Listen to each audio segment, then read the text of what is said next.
삼성전자 지금 사도 됩니까? 매력 있다. 사도 되는 거 맞아요? 충분히 사도 괜찮다.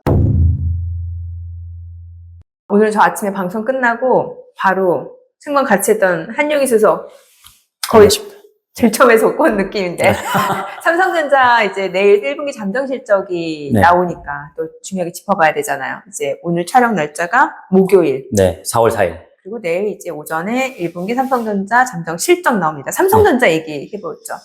일단 아직 뭐 발표하지 않았지만 내일 발표를 하죠. 이번 1분기 실적에서 가장 기대하는 거는 뭐냐면은 반도체 얼마나 반등했냐.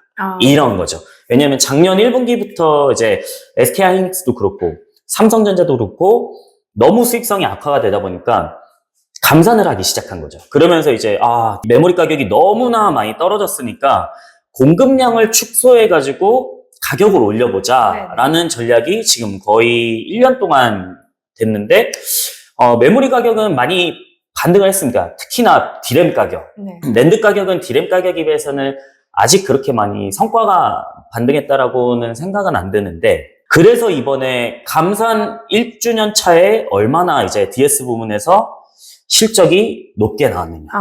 일단 컨센 기준으로는 5조는 넘을 것 같습니다. 네네. 일단 1분기에서 가장 중요한 거는 저는 그렇게 생각해요.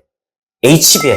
근데 이거는 내일 실적 발표하는 잠정 실적에는 나오진 않을 겁니다. 뭐 구체적인 부문별로 실적이 나오는 건 아니니까. 그렇죠. 부문별 실적이 나오고 나서 이제 컨퍼런스 콜 할 때 설명을 해줄 거예요. 그렇죠. 우리의 로드맵이라든지 아니면은 HBM3 양산에 대해서 뭐 엔비디아 테스트 하고 있다는데 이게 퀄 테스트를 통과한 건지 아닌지는 컨퍼런스 콜 할 때 진행이 될 건데, 저는 일단 이번에 컨센이 좀 높게 나와도 주가에 확 올라가지는 않을 것이다. 반영되지는 않을 것이다. 네, 왜냐면 그 전부터 사실 지금 삼성전자 주가 보시면은 거의 85,000원, 오늘 기준으로 이제 85,000원이잖아요. 근데, 저는 일단 그 전에 3월 말부터 시작해서 삼성전자가 이제 74,000원대부터 쭉 올라갔습니다. 그러면은 이게 메모리 가격에 대한 흑자 반영은 어느 정도 돼 있다라고 생각하는데, 여기서 추가적으로 더 올라가기 위해서는 HBM에 대한 테스트가 좀 있어야 된다는 거죠. 근데 그 3월 말에 우리 이벤트가 하나 있었잖아요. 네네. 엔비디아 젠슨왕 CEO가 삼성전자 HBM을 테스트를 하고 있다. 근데 기대하고 있다. 이런 얘기를 하면서 그때 당시에 제가 3월 20일인 걸로 알고 있거든요. 네. 그때 GTC 끝나고였죠. 엔비디아 GTC 끝나고 주가가 거의 6% 가까이 올랐죠. 삼성전자 이 정도면 거의 상한가거든요. 그렇죠. 삼성전자 잘 안 움직이는 종목이었는데. 네.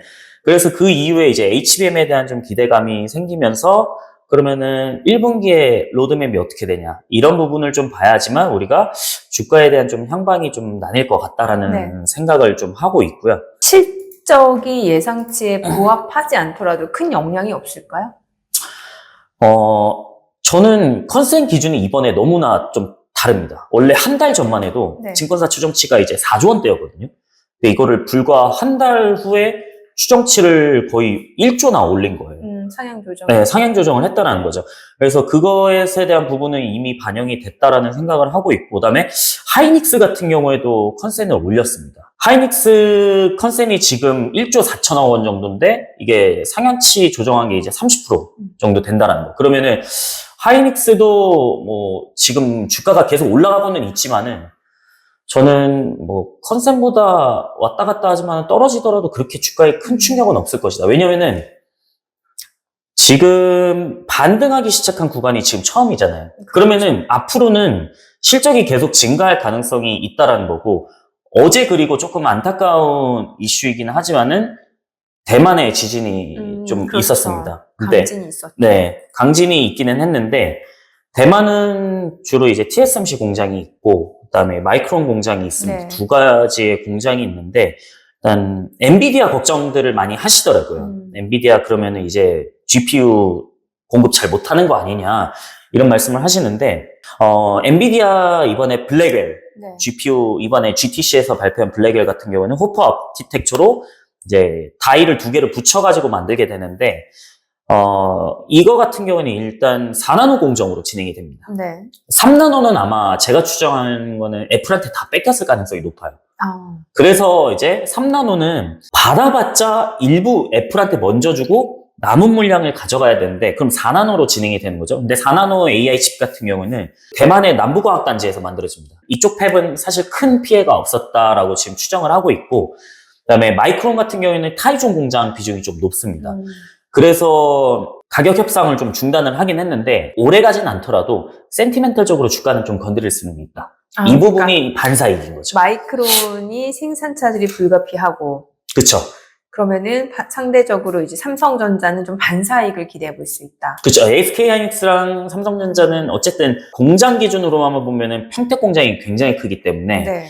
저는 마이크론이 만약에 공급이 좀 차질이 생긴다라고 하면은 엔드 단에서는 수요는 그대로 있다라고 하면 저는 디램 가격 더 올라가서 수익성은 개선될 수 있다. 근데 이거는 2분기에 반영이 될 겁니다. 왜냐면 4월 달이니까. 그렇죠. 네, 그래서 1분기 실적은 이미 다 결산이 끝난 거고 네네네. 이제 발표할 일만 남았는데 1분기 실적이 얼마만큼 흑자가 나왔느냐. 지금 거의 한 600%, 700% 이렇게 예상을 하고 있는데 2분기 때는 만약에 생산 차질이 좀 더 있다라고 하면은 그게 모멘텀이 되지 않을까라고 좀 생각을 하고 있습니다. 네.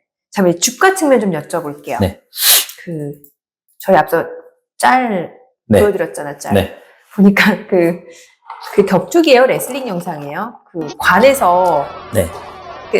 선수가 딱 이렇게 관 뚜껑을 열고 나오는 이 짤 아마 이제 나올 건데 이게 그러니까 주주들 삼성전자 주주들 얘기로 이렇게 비유가 되더라고요. 그러니까 삼성전자 주가가 85,000을 넘어서니까 관짝이라고 해야 되나? 관 속에 있던 주주들이 관 뚜껑을 열고 나온 거잖아요. 네. 아니 주가를 놓고 보면은 사실 최근에 SK하이닉스가 엄청 탄력적으로 올라갔어요. 왜냐면 그 엔비디아 HBM 이슈가 더 직접적으로 연관 있는 게 아무래도 SK하이닉스다 보니까. 네. 그런데 삼성전자는 약간 답답한 측면이 있었거든요. 근데 한편으로는 아니 SK하이닉스 이렇게 올라갔으니까 삼성전자도 못 올라갈 이유가 없지 않을까라는 생각을 가져보면은 이제는 삼성전자가 좀 달려갈 준비를 하는 게 아닐까라는 생각도 들거든요.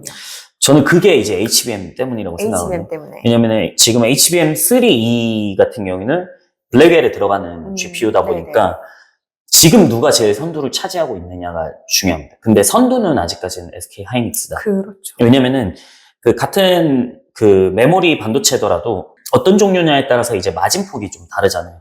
그럼 일반 우리가 쓰는 DDR4나 DDR5 같은 경우에 지금 노트북에도 들어가고 컴퓨터에도 다 들어가지만 DDR5는 좀 비싸요. 평균 판매 가격이 좀 비싼데 성능은 좋다는 거죠. 전력 효율도 좋고. 근데 HBM은 그것보다 훨씬 더 고대역 메모리폭 반도체다 보니까 마진을 많이 남길 수 있는 부분에서 AI 칩은 계속 수요가 많은데 그럼 여기서 적층을 쌓는 HBM이 얼마나 많이 들어가냐라는 거죠.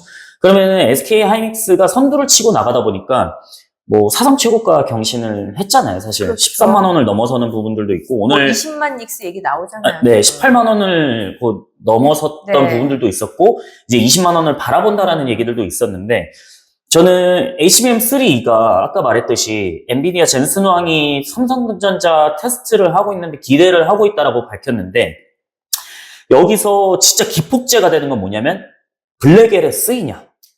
엔비디아 블랙웰에 쓰일 수 있느냐. 네. 이게 아마 하반기쯤에 이제 생산을 시작할 거거든요. 그러면은 그때 가가지고 HBM3 삼성전자께 이제 땅 찍혀서 나오느냐는 그러면은 이게 완전한 기폭제가 될 수 있다. 네. 물론 지금 주가의 기울기를 쭉 놓고 보면은 하이닉스는 정말 급하게 올라가는 부분들이 있습니다. 근데 삼성전자는 상대적으로 그렇지는 못해요. 그렇죠. 근데 이거는 전통적으로 시가총액이 크다 보니까 그런 부분들도 있기는 한데 저는 HBM만 조금 받쳐준다라고 하면은 충분히 외국인들도 많이 사지 않을까. 네, 근데 심지어 지금 환율 보면은 거의 1300 후반대 간다 이런 얘기 하고 있는데 1400원 간다라고 하는데 그러면 외국인 입장에서 이게 매력도가 좀 떨어질 수밖에 없는데도 불구하고 반도체를 계속 사고 있는 거거든요. 왜 그러냐면 지금 내가 환차손보다 여기로 종목을 투자해서 먹을 게 더 많다라고 하면 그거 투자해야 되는 게 맞거든요. 그래서 외국인들이 들어오는 수급들만 봤을 때도 지금 1개월 누적 수급이 거의 하이닉스가 이제 6천억이 넘어갑니다. 네. 그렇기 때문에 삼성전자 같은 경우에도 거의 4조 원대가 넘어가다 보니까 지금 환율 측면만 보더라도 외국인이 이것만 통과하게 된다라고 하면은 좀 수급이 많이 들어오지 않을까. 그러면은 지금 10만 전자 얘기 나오는데 그것도 충분히 더 넘어설 수도 있다라고 보시는 거네요. 그 테스트만, 네. 기간의 문제겠죠. 네, 그 테스트만 통과한다라고 하면은 마이크론보다 조금 더 한 발 삼성전자가 앞서 나간다라고 했을 때는 저는 충분히 가능성이 있지 않을까. 아니, 삼성전자를 단기 트레이딩 관점으로 매매하시는 분들이 꽤 있어요. 좀 자산가들 중에. 왜냐하면은 지금 한 85,000원, 84,000원 부분인데 이게 네. 사실 8만 원대에 진입하신 분들 한참 마음고생 많이 하셨을 거고 예전에 네네. 또 9만 원대에 진입하신 분들도 꽤 있잖아요. 그렇죠. 그때는 코로나의 특수성이 또 있었죠. 21년도에는 모든 종목이 쭉 상승을 하다 보니까 안 오르는 종목이 좀 없을 정도로 올랐던 거죠. 근데 이번에 반도체 같은 경우는 그 수급의 특성이 아니고, 그러니까 네. 동학개미가 올라가는 특성들이 아니고, 이제는 좀 사업 부분이 잘 되는 것들에 대한 기대감이 생겼다. 실제로 반도체 칩에 대한 수요가 증가될 것이다. 네. 그래서 사실 삼성전자 주가를 좀 기대해 볼 만하다라고 좀 말씀을 드리고 싶습니다. 그럼 SK하이닉스는요? 하이닉스보다는 저는 조금 더 삼성전자에 보고 싶은 게, 근데 일단은. SK하이닉스 같은 경우 지금 오늘 아침에 나온 소식으로는 미국 그 인디애나주에 네. 5조 2천억 원 투자해서 그 HBM 양산할 수 있는 공장 만들겠다고 했잖아요. 네. 근데. 그러면 SK하이닉스가 그쪽으로 더 빠른 거 아니에요? 훨씬 빠르죠. 그러니까요. 네, 주가 측면에서 저는 항상 이제 심리적인 부분을 좀 생각을 해야 된다고 생각을 하거든요. 물론 SK하이닉스와 삼성전자 저는 좀 반으로 쪼개서 투자하실 수 있다라고 하면은 어느 정도 비중을 나눠서 하시는 걸 좀 말씀을 드리고 싶은데, 그나마 좀 나는 안정적인 투자를 하고 싶다라고 하시면은 저는 삼성전자가 좀 더 지금 당장은 밸류적으로 매력적이지 않을까라고 생각을 좀 하고 지금 있습니다. 신규로 좀 진입해도 괜찮은 거예요? 저는 괜찮다라고 판단하고 있습니다. 왜 그러냐면, 네, 지금 이제 흑자 전환을 하기 시작했어요. 이제 시작이다. 네, 이제 시작이기 때문에 저는 좀 단기 트레이딩이 아니고 조금 그래도 멀리 보신다라고 하면은 좀 매력도가 지금 밸류상으로 매력도가 있지 않을까라고 말씀드리겠습니다. 네.